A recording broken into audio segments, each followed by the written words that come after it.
Hello everyone and welcome to my 100 subscriber special. In this video I'm going to be doing my top 10 favorite movies of all time. This is in order of like kind of least favorite to most favorite.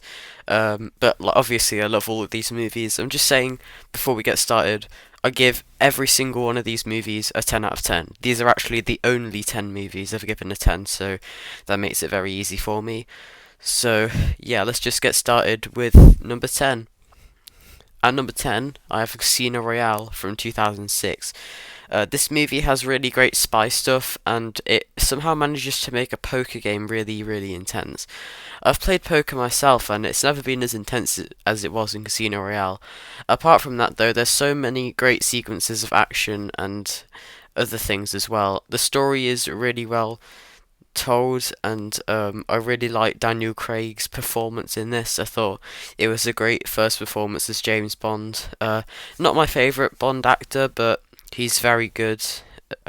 He's a very good James Bond, let's just say. But yeah, not my favourite, but it's a really good performance, let's just say. Uh, number nine. And number nine, I have Monty Python's Life of Brian from 1979. When I first watched this, this was actually my favourite movie of all time, and it's not anymore, I don't think, but it's still very funny, and I've watched it so many times I can literally tell you the entire film. Um, it basically follows this guy called Brian Cohen, who everyone believes to be the Messiah. It's very funny, very sort of I don't know how to describe it, but I also love films set like in old times as well, and this film definitely is, even if it's not the most accurate. But the Python team are on their best here, and this movie actually made me watch the TV show, which is now my favourite TV show of all time. So, yeah, that's Life of Brian. And number 8, I have Airplane from 1980. This is probably the funniest movie I've ever seen. It has so many great scenes of comedy, and although it probably isn't as well made as Life of Brian on a technical standpoint, I find it quite a bit funnier. Um, it's set on an airplane, and it somehow manages to feel like it's only 10 minutes long. I love the intercuts to other scenes set in other places, like that bar scene, if you remember that hospital kind of area, if you remember that from the film, and also the performances from all the cast are really great. It doesn't have a coherent story, but it doesn't really matter when it's as funny as this. Number 7. So I'm actually grouping uh, 7 to 5 together because they are Star Wars A New Hope from 1977, Star Wars Empire Strikes Back from 1980, and Star Wars Return of the Jedi from 1983.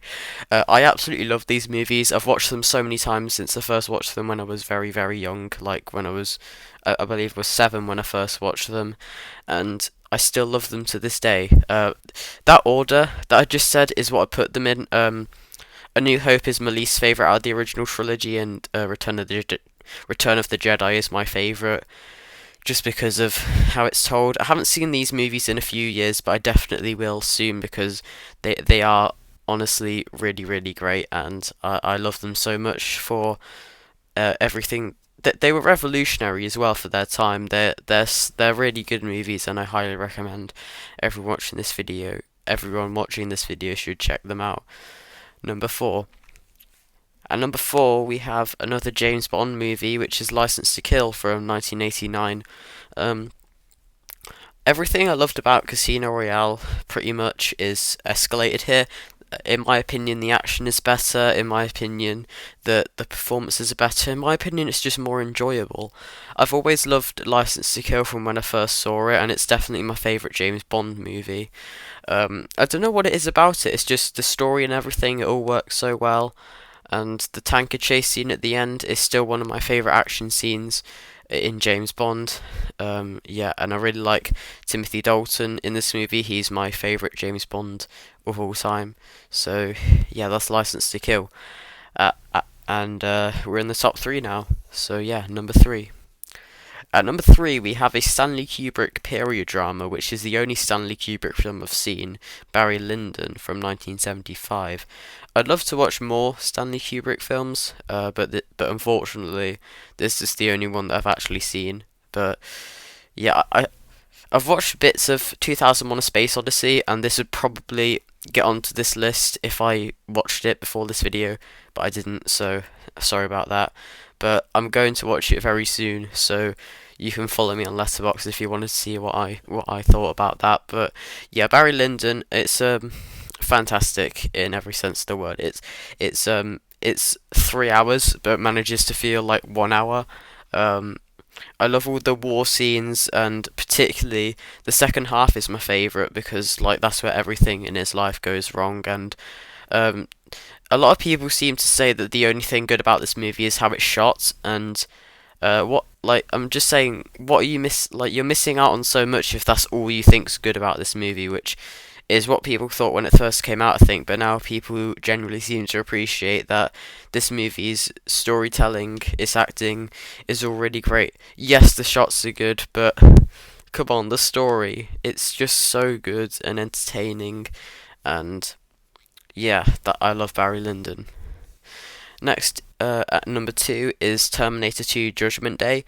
Um, yeah, Terminator 2, one of the greatest action movies of all time, if not the best. It has so many entertaining scenes, the characters are really well developed, and the story is really well told. Um, it continues everything on from the first film really well, I think. I liked um, Arnie more in this film than I did in the first one, and yeah, like I enjoyed the addition of a second Terminator as well. I thought that was a really good addition. Um, yeah, Terminator 2.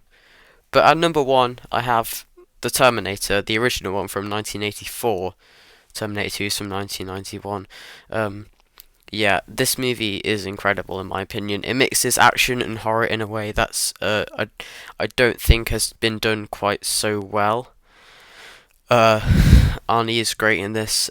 He's one of my favorite actors of all time, so it's definitely good to see that he's that good in this film. I loved all these side characters as well, particularly the person who played Kyle Reese. I forgot who his real life name was, but I'll look later.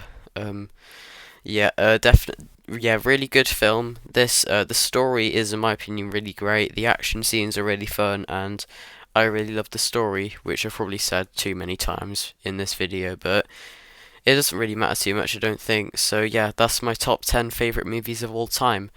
Thank you so much for watching this video. If you enjoyed, please leave a like. If you really enjoyed, then subscribe. If you didn't enjoy it, just leave a dislike. And I also want to say, again, thank you so much for 100 subscribers. It's honestly such a milestone for me, and I did not expect to get this throughout my time on YouTube. I started a couple of years ago with the channel Gamma27, which I'll never be posting on again, I don't think. But that channel was kind of like an introduction to YouTube for me, and then when I figured out how to make videos, I then went on to this channel, which is what I will be posting on going forward. And I just want to say thank you so much for all the support on my videos. It's greatly appreciated from me. So yeah, thank you so much. Goodbye.